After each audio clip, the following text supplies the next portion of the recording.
اعوذ باللہ من الشیطان الرجیم بسم اللہ الرحمن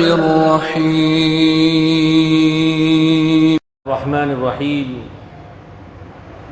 الحمد للہ رب العالمین والصلاة والسلام على اشرف الانبیاء وافضل المرسلین وعلى آلہ وصحبہ اجمعین ومن تبعهم بإحسان إلى يوم الدین اما بعد۔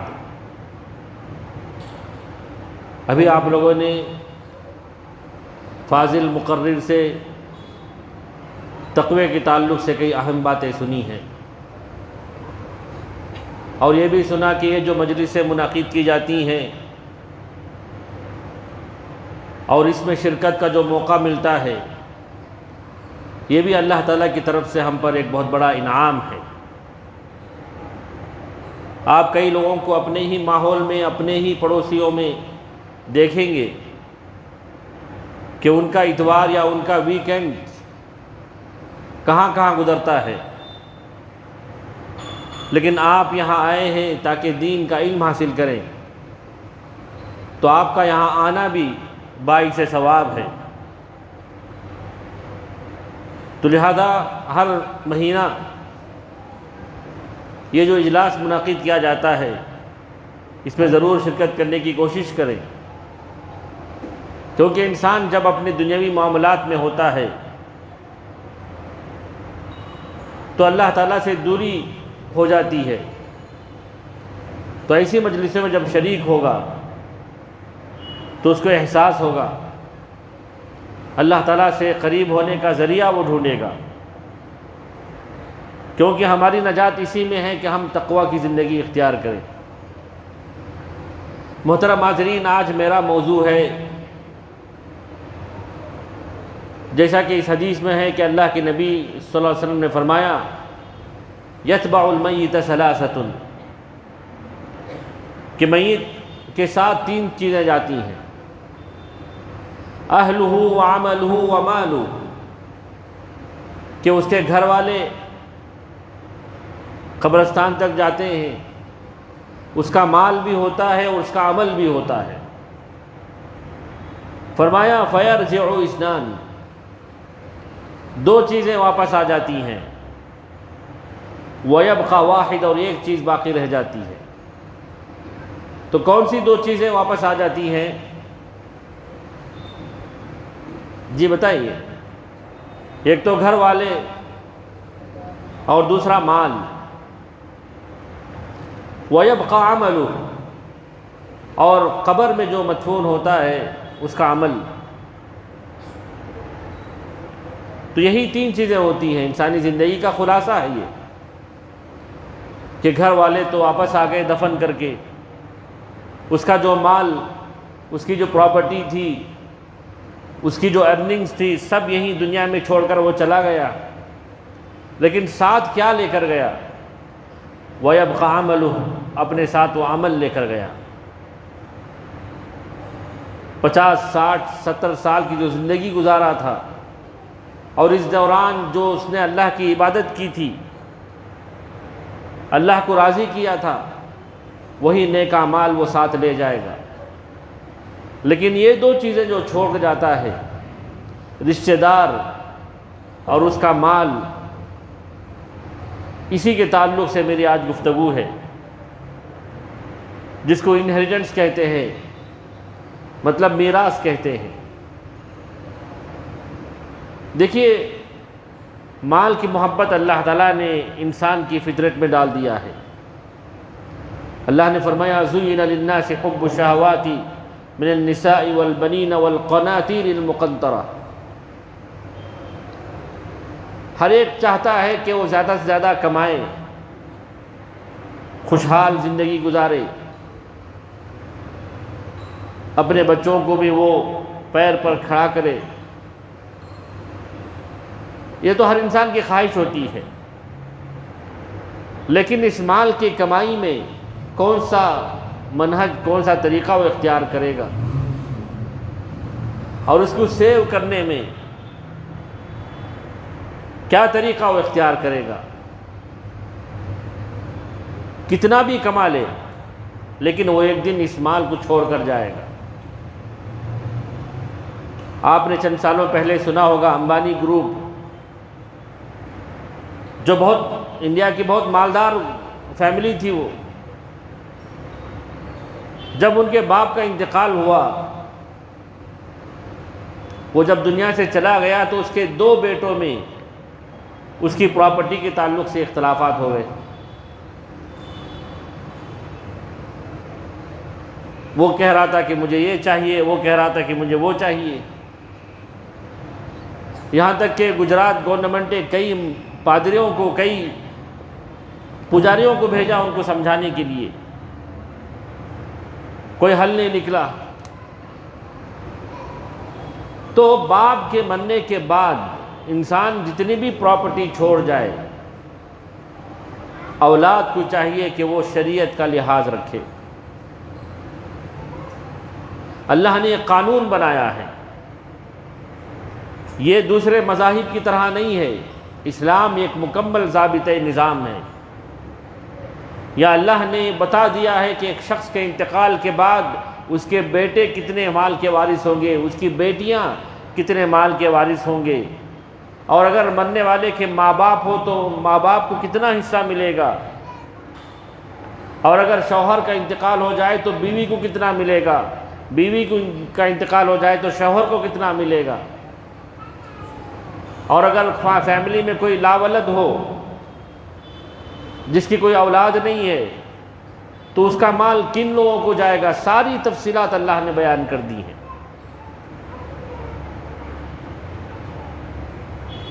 بلکہ اس علم کو نصف علم کہا گیا ہے۔ اللہ کے نبی صلی اللہ علیہ وسلم نے فرمایا تعلموا الفرائض وعلموها فإنها نصف العلم، کہ علم میراث، علم فرائض سیکھو، سکھاؤ، کیونکہ وہ آدھا علم ہے۔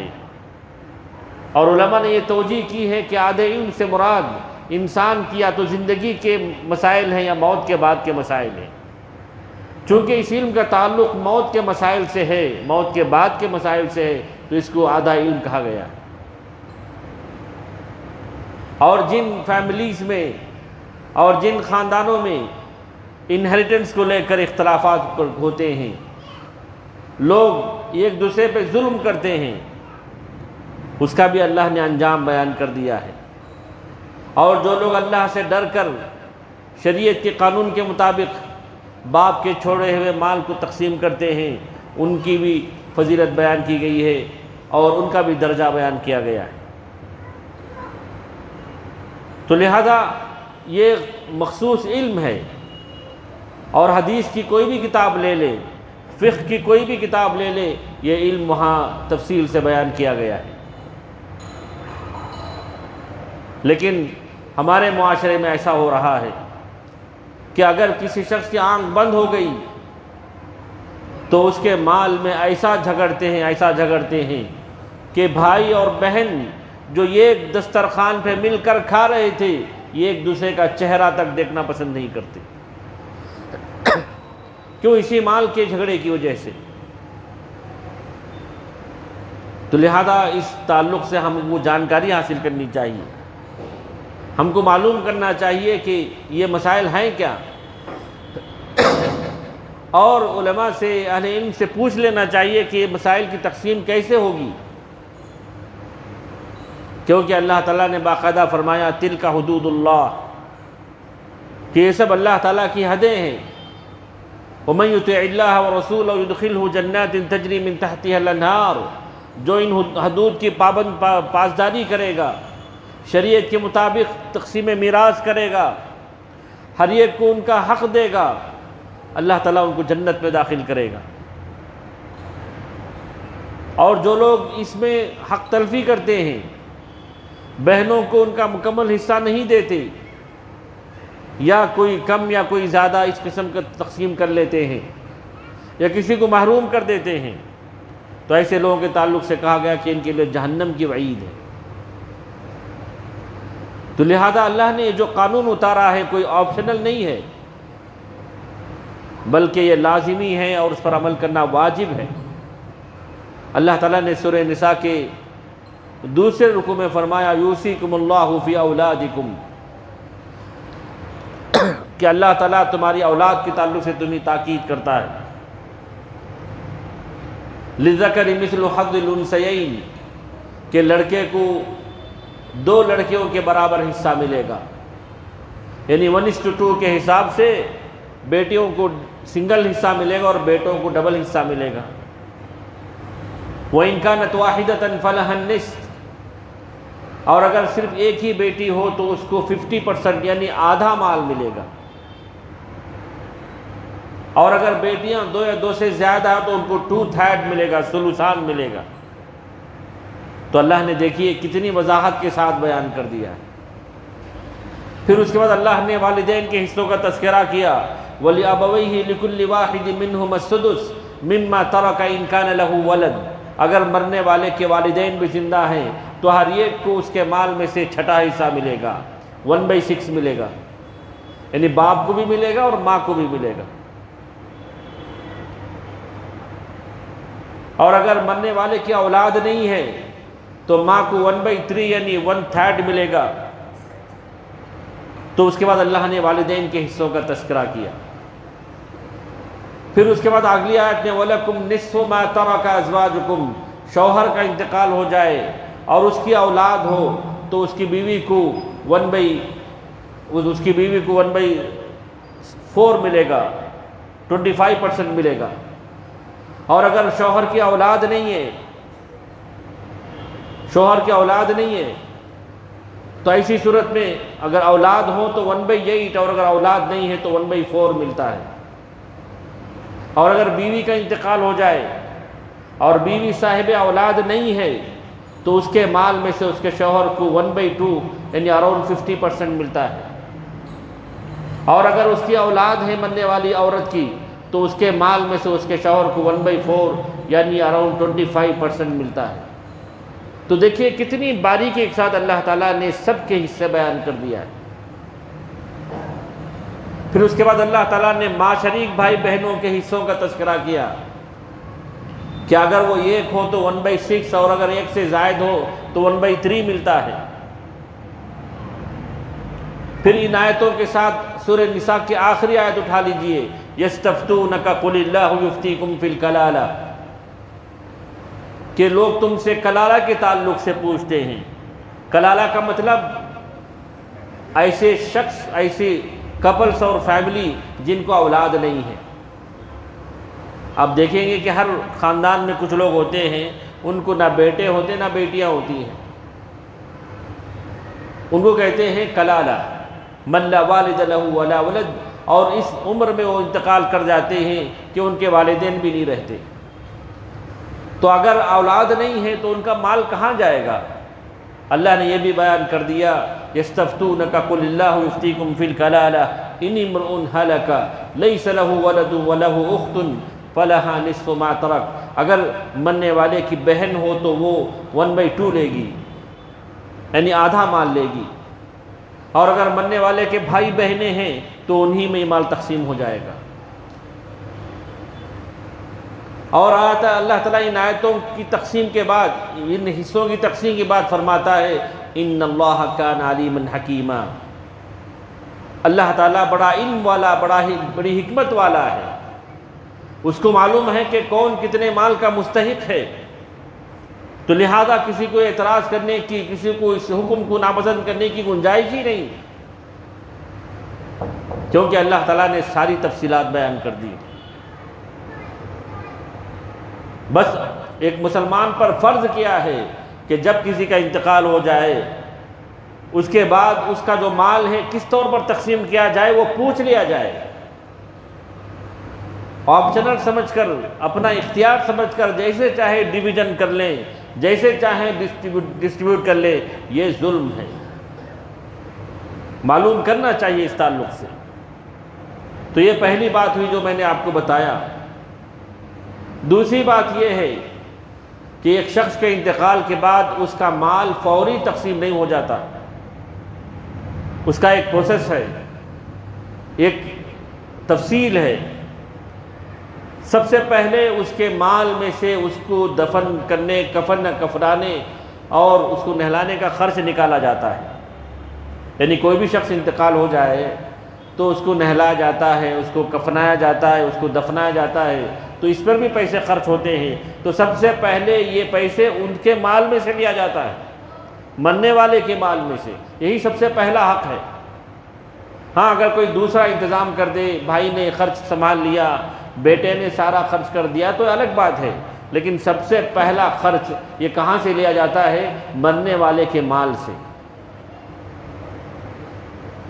اس کے بعد دوسرا خرچ، اور اگر مرنے والے نے کوئی قرض چھوڑا ہے، کسی کی پیمنٹ رہ گئی تھی، اس کو ادا کرنا ضروری ہے۔ قرض کا معاملہ شریعت میں بہت مشکل ہے، لوگ اس کو بڑی آسانی سے اور لائٹلی لے لیتے ہیں۔ نبی کریم صلی اللہ علیہ وسلم کے پاس ایک مرتبہ جنازہ آیا، آپ جنازے کی نماز پڑھنے کے لیے آگے بڑھے، پوچھا کیا اس پر کوئی قرض ہے؟ لوگوں نے کہا کہ صرف 2 دینار کا قرض ہے، صرف 2 دینار۔ پہلے دینار ہوتے تھے اور 1 دینار کا وزن تقریباً 4.25 گرام ہوتا ہے، 4.25 گرام سونا ہوتا ہے، تو کیا ہوگا؟ تقریباً جو ہے 25-30,000 ہوگا، اور 2 گرام ملانے کی تو 60-70 ہزار روپے ہوں گے۔ تو اللہ کے رسول نے کہا کہ میں نماز جنازہ نہیں پڑھاؤں گا، پیچھے ہٹ گئے، لوگوں کے چہرے بدل گئے، لوگ سوچنے لگے کہ کیا ہوا۔ تو آخر کار ایک صحابی اٹھے، ابو قتادہ رضی اللہ عنہ، انہوں نے کہا کہ اللہ کے رسول میں ادا کر دوں گا۔ تو آپ نے فرمایا تم اپنے مال میں سے ادا کر دو گے؟ کہا کہ میں ادا کر دوں گا۔ تو اس کے بعد آپ صلی اللہ علیہ وسلم آگے بڑھے اور آپ نے نماز جنازہ پڑھایا۔ اس کے بعد جب بھی ابو قتادہ رضی اللہ عنہ ملتے، پوچھتے کہ کیا ہوا ان 2 دیناروں کا، وہ کہتے کہ اللہ کے رسول میں نے ابھی ادا نہیں کیا، کر دوں گا، آج کل میں کر دوں گا۔ لیکن ایک دن انہوں نے کہا کہ اللہ کے رسول میں نے ادا کر دیا ہے، تو آپ نے فرمایا الآن برت علیہ جلدتہ، اب تم نے اس کے چمڑے کو ٹھنڈا کیا۔ معلوم ہوا کہ جب تک اس کا قرض ادا نہیں ہوا تب تک وہ میت تکلیف میں تھی۔ آج ہمارے ماحول میں یہ قرض کا معاملہ کتنا آسان ہے، غریب لوگ بھی لیتے ہیں لیکن ادائیگی کی فکر نہیں کرتے، مالدار لوگ بھی لیتے ہیں اپنے بزنس کو بڑھانے کے لیے، اپنی فیکٹریز کو، اپنی انڈسٹریز کو بڑھانے کے لیے لون لیتے ہیں، قرض لیتے ہیں، لیکن ادائیگی کی کوئی فکر نہیں رہتی۔ عورتیں لیتی ہیں اپنے رشتہ داروں سے، اپنے پڑوسیوں سے، اپنے پہچان کے لوگوں سے، ادائیگی کی فکر نہیں رہتی۔ یہاں اللہ کے نبی نے صرف 2 دینار کی وجہ سے نماز جنازہ نہیں پڑھایا، لیکن ہمارے ماحول میں کیا اس میں سستی ہو رہی ہے۔ اسی طرح ایک شخص آیا اور پوچھا اللہ کے نبی صلی اللہ علیہ وسلم اگر میں اللہ کے راستے میں جہاد کرتے ہوئے شہید ہو جاؤں تو کیا میرے سارے گناہ بخش دیے جائیں گے؟ اتکفر عنی خطایا، کیا سارے گناہ بخش دیے جائیں گے؟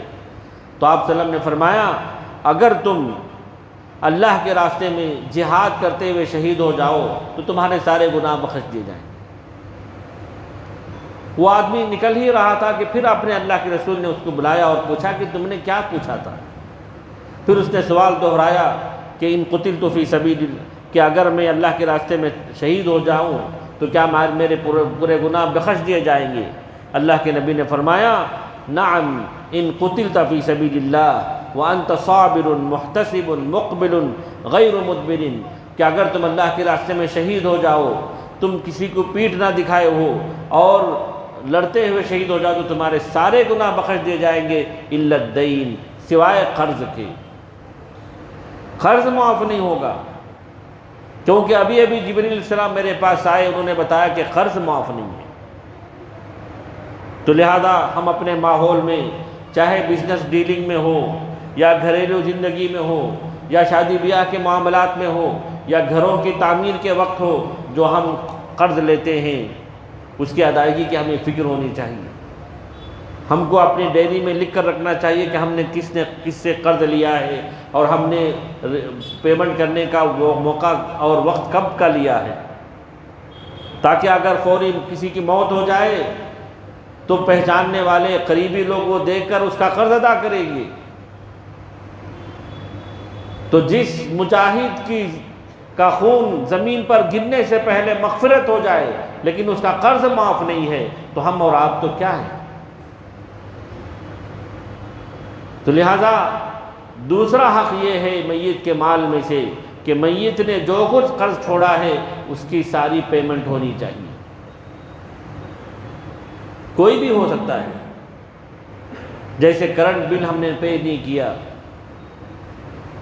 یا فون کا بل ہم نے پے نہیں کیا، یا کسی دکان سے ہم ہر ماہ سودا لیتے تھے وہ ہم نے ادا نہیں کیا، سارا اس کے مال میں سے اس کا جتنا قرض جتنا ڈیو رہ گیا ہے سارا اس کو کلیئر کیا جائے گا. اس کے بعد تیسرا حق مرنے والے کے مال میں سے یہ ہے کہ اگر وہ زندگی میں کوئی ول لکھ کر رکھا ہو، کوئی وصیت اس نے کی ہو، تو اس وصیت کو اس ول کو پورا کیا جائے گا. وصیت اور ول آپ نے سنا ہوگا کہ ایک مسلمان کو یہ جائز ہے کہ اپنی زندگی میں اپنی ساری پراپرٹی کا 1/3 کسی وارث کے علاوہ کسی اور کے نام لکھ سکتا ہے. یہ شریعت نے گنجائش دی ہے. سعد بن ابی وقاص رضی اللہ عنہ جب وہ مکے میں تھے، بیمار ہوئے تو اللہ کے نبی صلی اللہ علیہ وسلم ان کی عیادت کے لیے گئے تھے. تو اس وقت سعد بن ابی وقاص رضی اللہ عنہ نے کہا کہ اللہ کے رسول مجھے صرف ایک ہی بیٹی ہے، میں چاہتا ہوں کہ سارا مال میں وصیت میں لکھ دوں. تو آپ صلی اللہ علیہ وسلم نے کہا کہ نہیں کر سکتے، تم سارا مال تو نہیں لکھ سکتے. کہا میں 2/3 میں لکھنا چاہتا ہوں، کہا کہ یہ بھی نہیں کر سکتے. کہا میں پوچھا آدھا مال میں وصیت میں لکھ دینا چاہتا ہوں، کہا کہ نہیں. پھر کہا کہ 1/3 میں وصیت میں لکھنا چاہتا ہوں، کہا کہ الثلث والثلث کثیر، کہ 1/3 تم کر سکتے ہو لیکن یہ بھی زیادہ ہے. تو ایک مومن کے لیے جائز ہے کہ اپنی ساری پراپرٹی کا 1/3 حصہ وہ کسی کے نام لکھ سکتا ہے، لیکن اپنے بیٹوں کے نام نہیں، اپنی بیٹیوں کے نام میں نہیں، جو وارث ہو رہے ہیں ان کے نام نہیں لکھ سکتا. کیونکہ اللہ کے نبی صلی اللہ علیہ وسلم نے ایک دوسری حدیث میں فرمایا ان اللہ اعطى كل ذی حق حقه فلا وصیۃ لوارث، کہ اللہ تعالیٰ نے ہر حق والے کو اس کا حق دے دیا ہے، چنانچہ کسی وارث کے حق میں وصیت کرنا جائز نہیں ہے. یعنی عورت کہہ دیتی ہے کہ میرے مرنے کے بعد یہ زیور تم رکھ لو اپنی بیٹی سے، یا اپنے کسی بیٹے سے کہہ دے، یا باپ یہ کہہ دے کہ یہ میرا گھر جس میں ہم رہ رہے ہیں تم اٹھا لو. ایسا کرنے کی گنجائش شریعت نے نہیں رکھی ہے، کیونکہ ایک بیٹے کو تم دے رہے ہو اور دوسرے بیٹوں کو محروم کر رہے ہو، یہ بھی ظلم ہے. تو لہذا ہم مسلمانوں کو اس سے بچنا چاہیے. تو لہذا ول اگر لکھنا ہو تو کسی 3rd کے نام میں، جو ہمارے فیملی میں وارث نہیں ہو رہے ہیں ان کے نام لکھ سکتے ہیں، اور وہ بھی 1/3 تک کی لکھنے کی گنجائش ہے. تو لہذا اگر کسی شخص نے مرنے سے پہلے ایسی کوئی وصیت یا ول لکھ کر رکھا ہو تو اس کو پورا کیا جائے گا. تو سب سے پہلے کفن دفن کا خرچ نکالیں گے، اس کے بعد اگر اس نے قرض چھوڑا ہو تو قرض پورا کریں گے، اس کے بعد جو اس نے وصیت کی ہے جو ول لکھ کر رکھا ہے اس کو ہم کلیئر کریں گے. اس کے بعد جو مال بچ جاتا ہے وہی وارثین کا حق ہے، اس سے پہلے وارثین کا حق نہیں ہوتا. لیکن ہمارے ماحول میں کیا اس پر عمل ہوتا ہے؟ مرنے کے بعد کوئی قرض خواہ لوگ اگر پوچھیں کہ تمہارے والد نے ہم سے قرض لیا ہے دے دو، جن سے لے تم ان سے لے لو، بولتے کتنی آسانی سے ان کو بھگا دیتے ہیں. لہذا مرنے والے جو مرے ہیں ان کا مال جب تک یہ 3 چیزیں ادا نہیں ہوں گی تب تک ان کے وارثین کا حق نہیں بنتا ہے. دلیل کیا ہے؟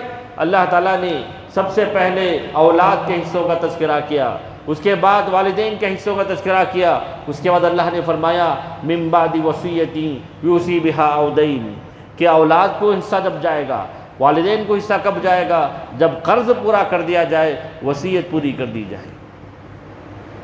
پھر اسی طرح اللہ نے اگلی آیت میں فرمایا جب میاں بیوی کے حصوں کا تذکرہ کیا من بعد وصیۃ توصون بہا او دین، من بعد وصیۃ یوصی بہا او دین، کہ یہ جو تقسیم میراث ہے شوہر کے مال میں سے بیوی کو، بیوی کے مال میں سے شوہر کو، یہ اسی وقت ہے جب قرض ادا کر دیا جائے اور وصیت پوری کر دی جائے۔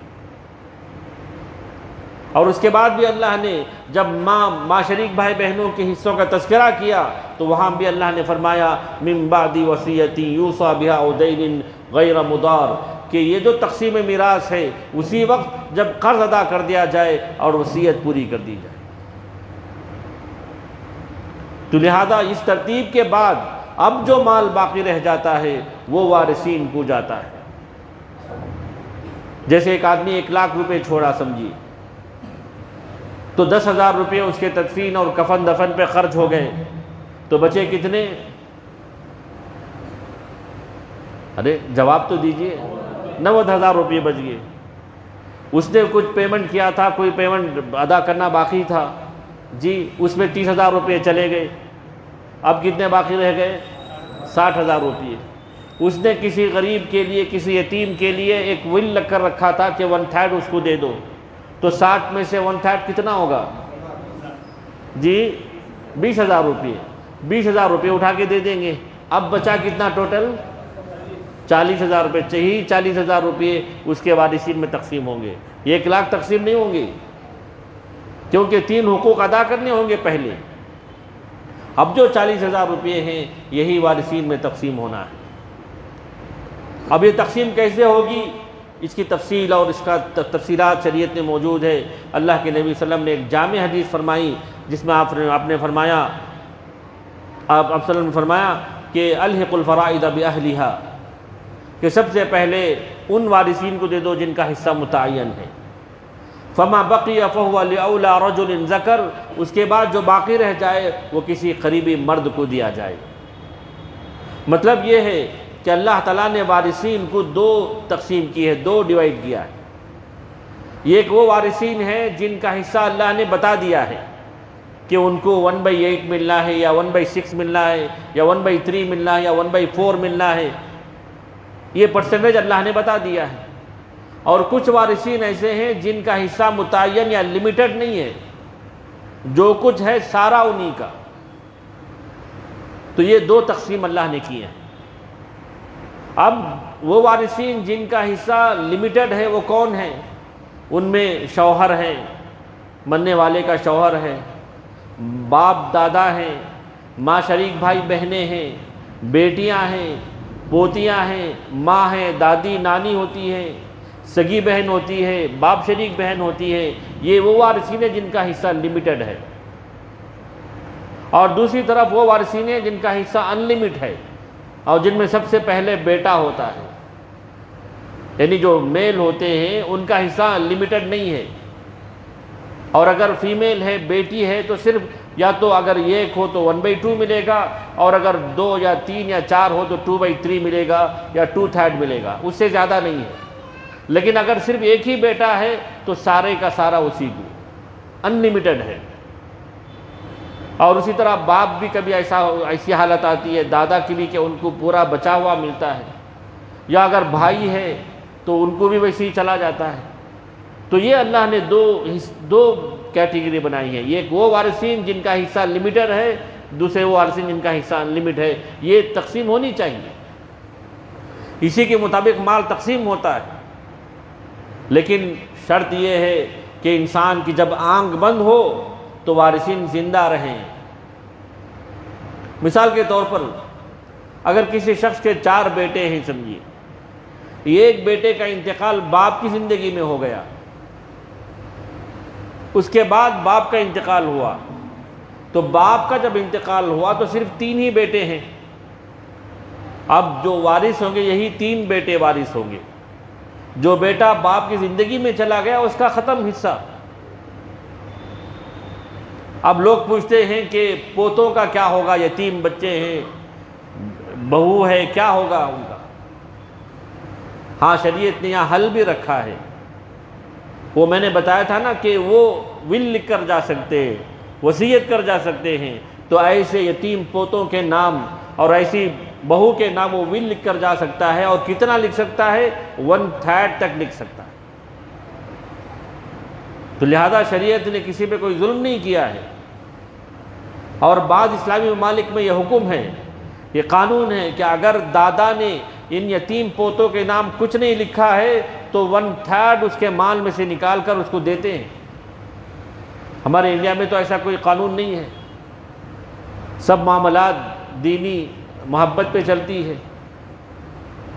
تو لہذا دادا کو چاہیے کہ ایسے لوگوں کے حق میں جو یتیم ہیں، ان کی زندگی میں بیٹے کا انتقال ہو گیا تو ان کے جو بچے یتیم ہیں ان کے نام وصیت کر جائے، یا زندگی میں ان کے لیے کچھ بندوبست کر کے جائے، ورنہ بعد میں جھگڑے ہوتے ہیں۔ ایک کیس یہاں کا نل منگلہ کا آیا تھا، وہاں جو ہے 9 بیٹیاں تھیں اور شاید 3 بیٹے تھے۔ ایک بیٹی کا انتقال باپ کی زندگی میں ہو گیا۔ اب جو نواسے نواسیاں ہیں وہ بھی کھڑے ہو گئے کہ ہماری والدہ کو جتنا ملنا تھا ہم کو بھی اتنا چاہیے، جبکہ کچھ بھی نہیں ہے ان کو۔ میں نے پوچھا کہ کتنا انہوں نے چھوڑا ہے، پوچھا تو حیران ہو گیا کہ یہ تو بہت زیادہ ہے۔ پوچھے تو انہوں نے بتایا کہ 100 کروڑ انہوں نے چھوڑا ہے۔ کتنے؟ 100 کروڑ۔ اب 100 کروڑ میں سے بعد میں ڈیوائیڈ کر کے دیے۔ بعد میں نے بتایا کہ نہیں بھی ان کو بھی کچھ دو، انہوں نے اگر وصیت نہیں کی ہے تو کوئی بات نہیں، لیکن ان یتیم نواسوں کو تو کچھ دینا چاہیے۔ تو انہوں نے کچھ دیا ہے، لیکن وہ کھڑے ہو جاتے ہیں کہ نہیں ہماری والدہ کو جتنا ملنا تھا ہم کو بھی اتنا ہی دو۔ ایسا تو نہیں ہے شریعت میں، کیونکہ باپ کی زندگی میں بیٹی چلی گئی تو بیٹی کا حصہ ختم۔ لیکن یہاں لوگ ظلم کرتے ہیں، اور یہاں چونکہ معلوم نہیں ہوتا، تو لہذا یہ سب معاملات ایسے ہیں، مال سے محبت لوگوں کو ہے، اور اسی وجہ سے لوگ جھگڑتے ہیں۔ کتنا بڑا کروڑ پتی کیوں نہ ہو، وفات کے بعد جب بچوں میں دینداری نہیں ہو تو آپس میں لڑتے جھگڑتے ہیں۔ ابھی قریب میں پاکستان کا ایک مشہور واقعہ لوگوں نے سنا ہوگا کہ باپ کے 3 بیٹے تھے، اس کو ڈر ہوا کہ میرے مرنے کے بعد بچے اختلافات کریں گے، اپنی پراپرٹی ساری اس نے بیچ دی، 2 کروڑ روپے ہاتھ میں آئے۔ اب وہ اس کو ڈیوائیڈ کرنا چاہ رہا تھا۔ اب بچوں میں اختلاف ہو گیا کہ باپ کو کون دیکھے گا، بچوں میں اختلاف ہو گیا باپ کو کون دیکھے گا۔ اسی اختلاف میں تھا کہ ایک بیٹے نے باپ کو شوٹ کر دیا، گولی چلا دی، اور باپ کا انتقال ہو گیا۔ تو دیکھیے مال کی محبت انسان کو اتنا اندھا بنا دیتی ہے کہ باپ کو بھی نہیں دیکھ رہا، اس کو وہ شوٹ کر رہا۔ جبکہ شریعت میں قتل کتنا بڑا جرم ہے، اور وہ بھی والد کو قتل کرنا۔ جبکہ ایک مومن کو ناحق اگر کسی کی جان لے لے، اللہ نے کتنی سزائیں بتائیں، وَمَن يَقْتُلْ مُؤْمِنًا مُتَعَمِّدًا فَجَزَاؤُهُ جَهَنَّمُ خَالِدًا فِيهَا وَغَضِبَ اللَّهُ عَلَيْهِ وَلَعَنَهُ وَأَعَدَّ لَهُ عَذَابًا عَظِيمًا۔ کہ اگر کوئی مومن کسی مومن کو جان بوجھ کر قتل کر دے تو کتنی سزائیں اللہ نے، جہنم میں رہے گا، اللہ کی لعنت ہوگی، ہمیشہ کے لیے وہ جہنم میں رہے گا۔ اور یہاں انسان باپ کو مار دیا، اور شریعت نے یہاں بھی ایک حکم بتایا ہے، لا یرث القاتل شیئا، باپ کو اگر قتل کر دے تو باپ کی میراث سے اس کو محروم کر دیا جاتا ہے، اس کو کچھ نہیں ملے گا۔ تو لہٰذا یہ کچھ بنیادی باتیں تھیں جو میں نے میراث کے تعلق سے ذکر کی ہیں۔ اگر کسی کو کوئی سوال ہو یا کوئی ڈاؤٹ ہو تو پوچھ بھی سکتے ہیں، کوئی مشکل نہیں ہے۔ اب میں آپ کے سامنے آج کل جو انہیریٹنس کے تعلق سے جو غلطیاں ہوتی ہیں، جو لوگ کوتاہیاں کرتے ہیں، چند باتیں میں آپ کے سامنے ذکر کرتا ہوں۔ تو میں آپ کو بتا دوں کہ اگر کسی کو کوئی اس ٹاپک کے تعلق سے کوئی سوال ہو یا کوئی ڈاؤٹ ہو، مردوں میں سے ہو یا خواتین میں سے ہو، پوچھیں تو انشاءاللہ کوئی حل نکالنے کی یا معلوم ہو تو انشاءاللہ بتائیں گے۔ اللہ تعالی ہم سب کو صحیح علم حاصل کرنے کی توفیق نصیب کرے۔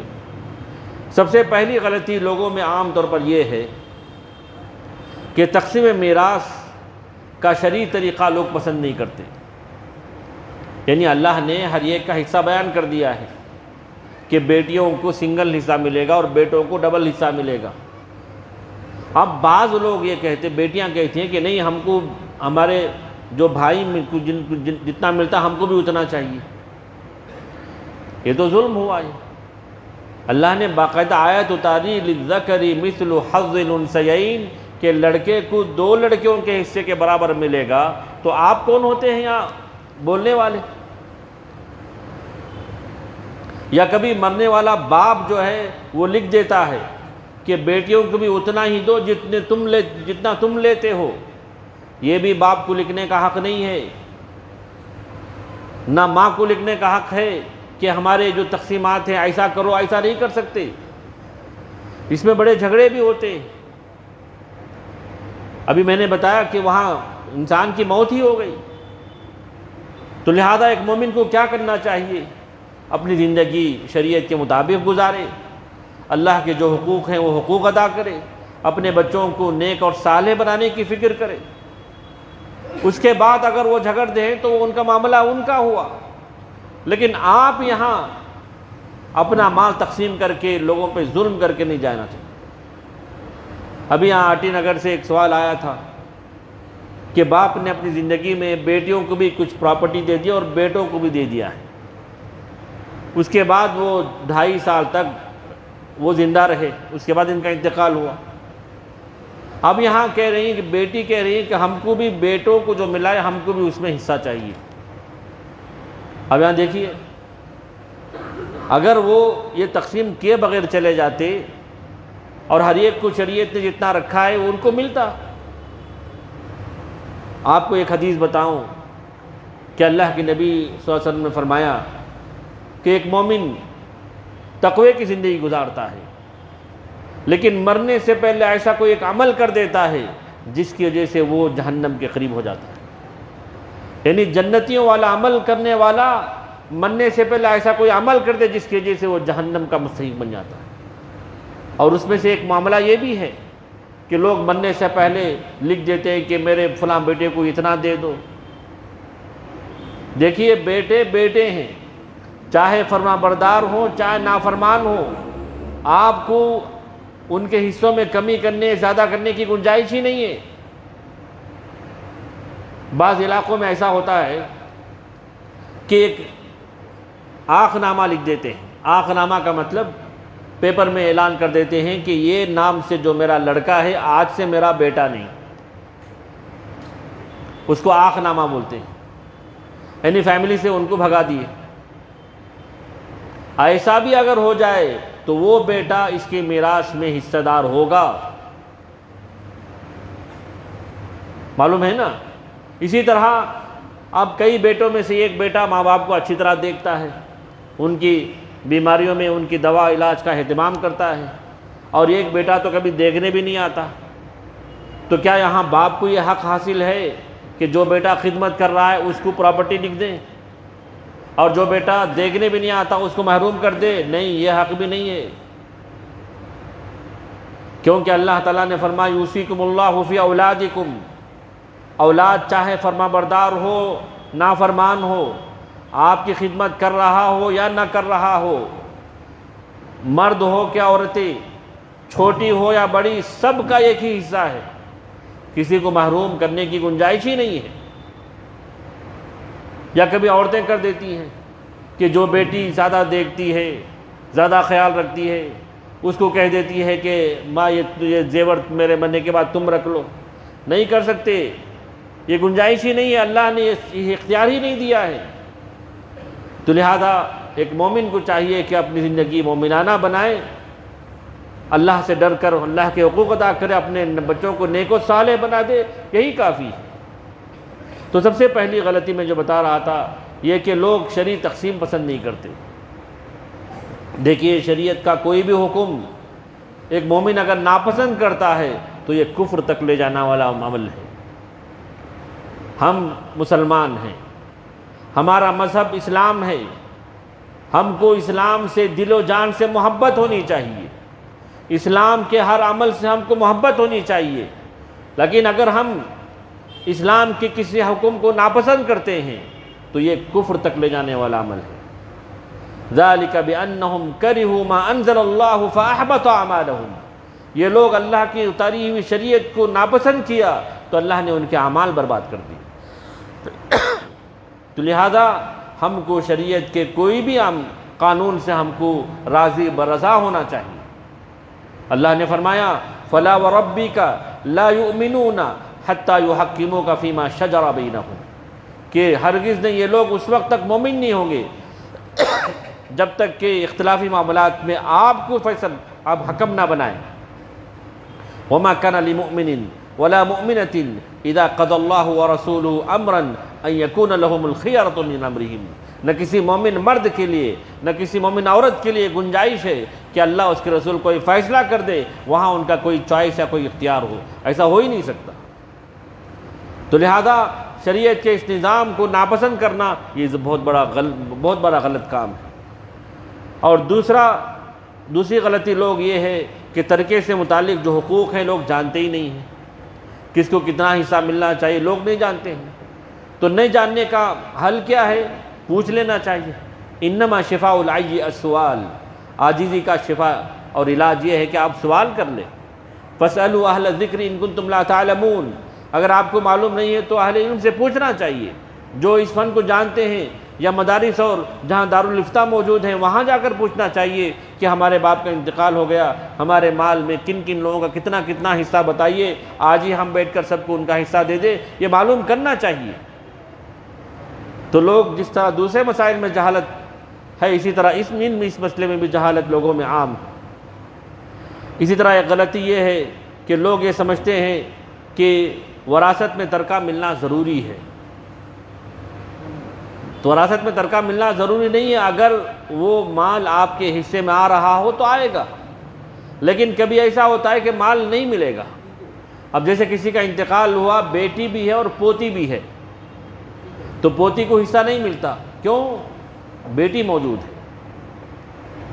ایک شخص کا انتقال ہوا، ماں بھی ہے اور نانی بھی ہے، تو نانی کا کوئی حصہ نہیں ہے کیونکہ ماں موجود ہے۔ اسی طرح بعض جگہ یہ بھی غلطی کرتے ہیں کہ لڑکیوں کو وراثت سے محروم کر دیتے ہیں، یعنی بیٹیوں کو وراثت سے محروم کر دیے، سارے بیٹے قبضہ کر لیتے ہیں، یا جو بڑا بیٹا ہوتا ہے وہ قبضہ کر لیتا ہے، یہ بھی ظلم ہے۔ اور بہانہ یہ بناتے ہیں کہ ان کی شادیوں میں اتنا خرچ ہوا، ان کی شادیوں میں ہم نے سارے جہیز دے دیے۔ اگر آپ غیر اسلامی رسومات آپ کرتے ہیں تو آپ ذمہ دار ہیں، شریعت نے تو آپ کو جہیز دینے کا حکم نہیں دیا تھا نا۔ تو لہٰذا وہاں غلطی کرنے کی وجہ سے یہاں غلطی کرنا اور یہ کہنا کہ ان کو سب کچھ دے دیا گیا ہے، ایسا نہیں ہو سکتا۔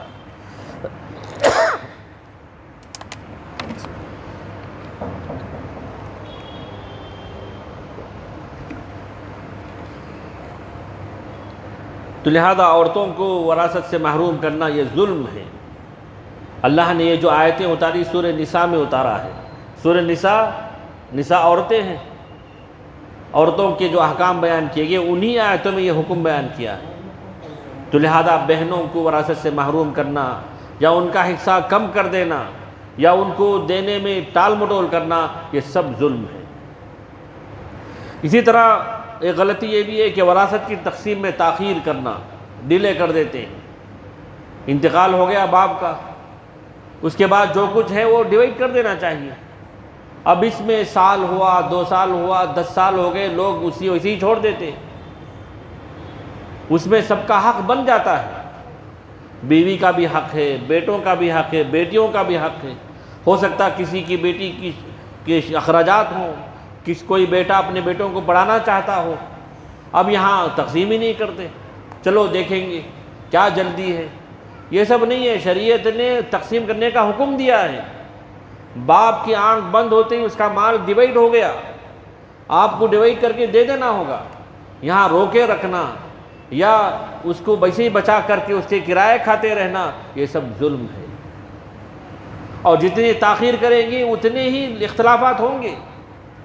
ہو سکتا کل ایک انسان کی وفات ہو جائے، مزید لوگوں میں ناچاقی پیدا ہوتی ہے کہ ہم اپنی زندگی میں اپنے باپ کا مال دیکھے بھی نہیں۔ تو لہذا ڈیلے کرنا، تاخیر کرنا وراثت کی تقسیم میں یہ بھی ظلم ہے۔ اسی طرح ایک کاروبار ہوتا ہے، مشترکہ بزنس ہوتا ہے، تو اس میں لوگوں کو تعین کرنی چاہیے کہ بیٹا جو آپ کے ساتھ کام کر رہا ہے وہ ایز اے پارٹنر ہے یا ایز اے امپلائی ہے،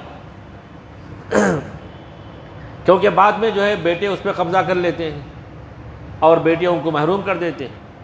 ایسا نہیں ہونا چاہیے، باپ بھی ان چیزوں کا لحاظ رکھے کہ آپ کے ساتھ آپ کا جو بیٹا ہے آپ اس کو ماہانہ تنخواہ دے رہے ہیں یا اس کو پارٹنر بنا رہے ہیں، اور اگر پارٹنر بنا رہے ہیں تو ان کا پروفٹ میں پرسنٹیج دے دیجیے، اور اگر امپلائی کے طور پر ہے تو ماہانہ ان کی تنخواہ دے دیجیے۔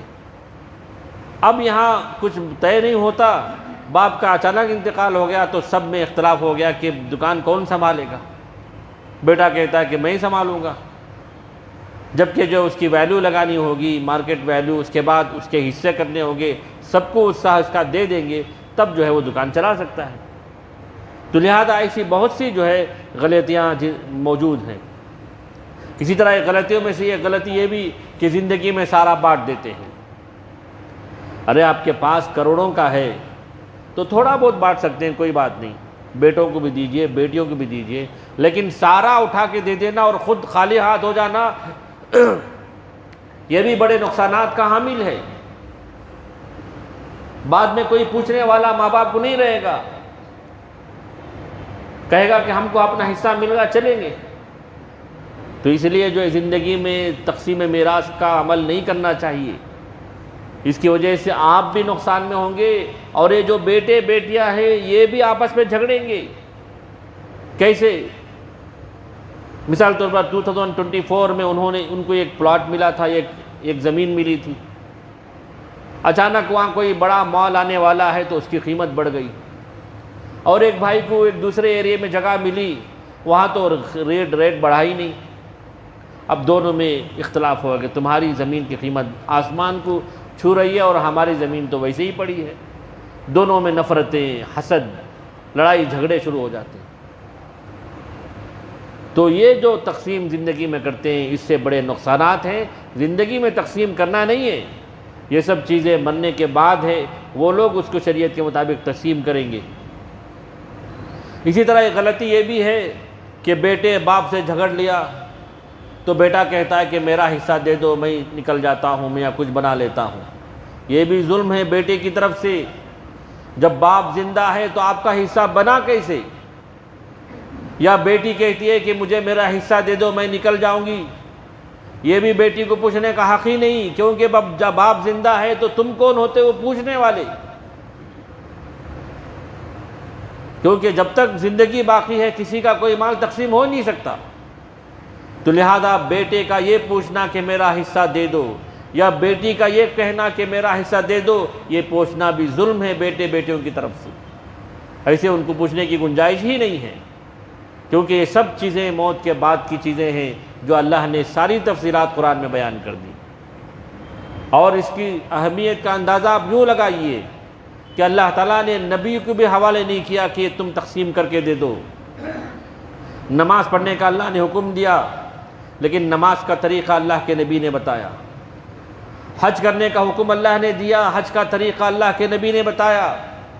لیکن انہیریٹنس کے معاملات ایسے ہیں کہ اللہ نے ساری تفصیلات خود ہی بیان کر دی ہے، اس کی تفصیل نہ اللہ کے نبی نے بیان کی، نہ جبریل امین نے بیان کی۔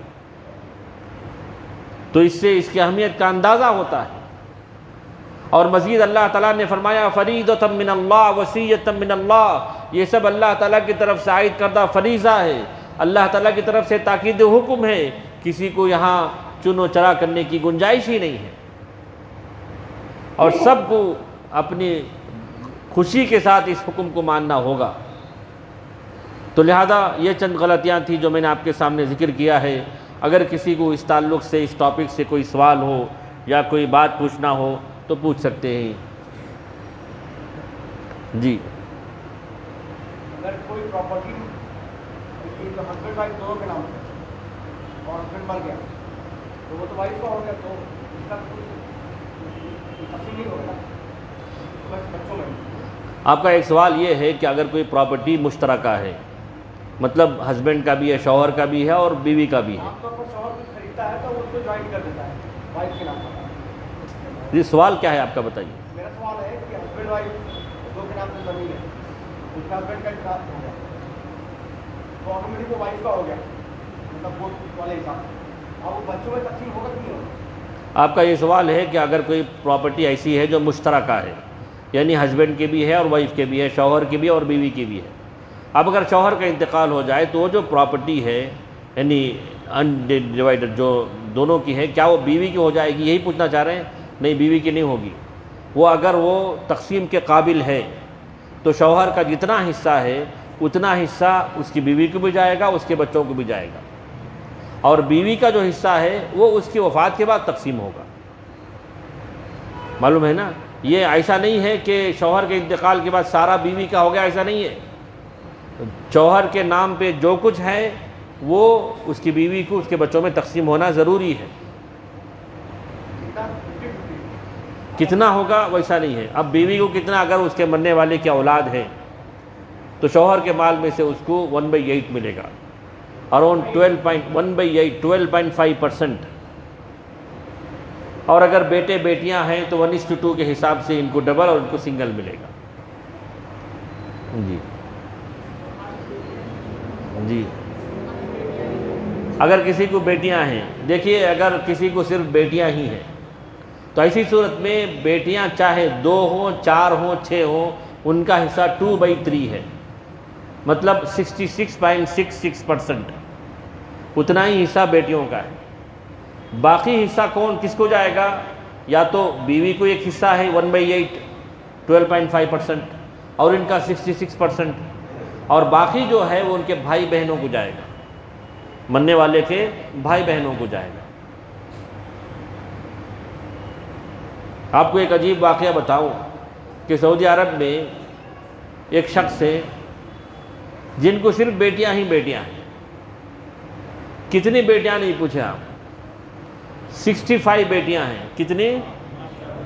اور شادی کتنے کی؟ وہ 17 شادی کی ہے. یہ طلاق دے دیے کہیں بیٹا ہو جائے گا, بیٹا ایک بھی نہیں ہوا, صرف بیٹیاں ہی بیٹیاں. کتنی بیٹیاں؟ 60 پر 5 بیٹیاں ہوں اور 17 بیویوں سے. اور وہ کہنے لگے کہ 50 پر 5 بیٹیوں کی شادی کر چکے ہیں اور 10 باقی ہیں بول رہے تھے. تو ایسا بھی ہوتا ہے. اللہ نے قانون بنایا ہے, یہب لمن یشاء اناثا, جس کو چاہتا اللہ صرف بیٹیاں دیتا ہے. وَيَهَبُ لِمَن يَشَاءُ الذُّكُورَ, جس کو چاہے صرف بیٹے عطا کرتا ہے. اور يُزَوِّجُهُمْ ذُكْرَانًا وَإِنَاثًا, جس کو چاہے اللہ تعالیٰ دونوں عطا کرتا ہے, بیٹیاں بھی اور بیٹے بھی. وَيَجْعَلُ مَن يَشَاءُ عَقِيمًا, جس کو چاہتا اللہ بانجھ بنا دیتا ہے, ان کو اولاد ہی نہیں ہوتی. آپ نے امام ترمذی جنہوں نے شرح لکھی ہے, عبد الرحمن مبارکپوری رحمہ اللہ, انہوں نے 4 شادیاں کی, ایک بھی بچہ ہی نہیں, نہ بیٹے نہ بیٹیاں. تو ایسا بھی ہوتا ہے کہ اللہ تعالیٰ کسی کو اولاد سے محروم بھی کر دیتا ہے. تو یہ اس کی تقسیم ہے, یہ اس کا معاملہ ہے. ہاں, اور کوئی سوال؟ اذان کا ٹائم ہوا ہے, اذان دے لیتا ہوں. اذان کتنے بجے ہے؟ 55. 8:15 اذان دے لیتا ہوں اس کو.